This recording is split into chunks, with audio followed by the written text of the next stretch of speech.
Hello YouTube, Zach the Fiend Aconite here, and this is going to be another quick video on another COVID mask I DIY'd. I think, to my knowledge, you can get these plain black masks at some place like maybe Target, or Target as some call it. And I actually took some, it's the same paint that I used for the other one. It's Tulip Slick Finish acrylic fabric paint. And 3 or 4 coats later, I did this.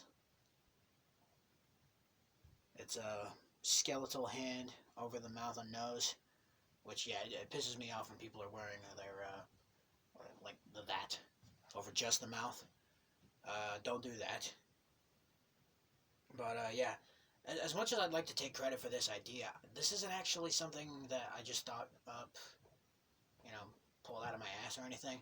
I actually saw this Googling, skull COVID masks or skeletal COVID masks, and there was this it was either plastic or foam latex that I saw in this sort of a design, and it was much more detailed since it's not like an actual fabric mask.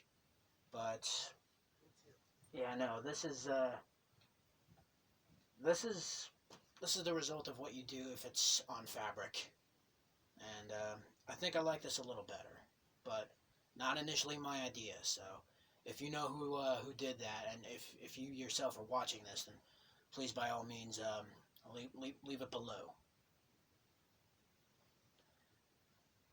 But yeah, no, this is, I actually like this also because it kind of reminds me of, you might have seen, every once and again, especially around the turn of the century, these ladies, would show up wearing, either bras and or, crop top type deals with, the skeletal hands on the chest, which that's always droll, at least to me. I've always thought that was droll. So this is kind of like that. I think you'd need like 2 of them though on each side if you wanted to. Anyway,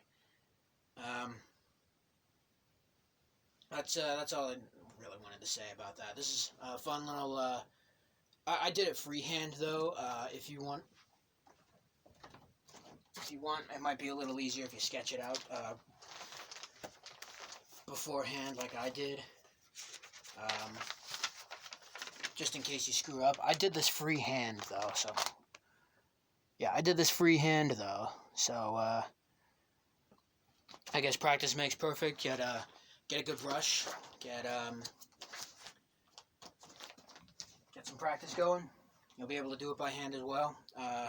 Although it never hurts to use stencils if you know how to get one for this, which I didn't, which is why I kind of paint everything, that I see. Even Bob Ross needed reference paintings for doing what he did or whatever, so, yeah, he was always, yeah, paint along with me. You just paint what you see in your mind, and what you didn't see was there was, like, a reference painting off camera that he was just looking at, low-key.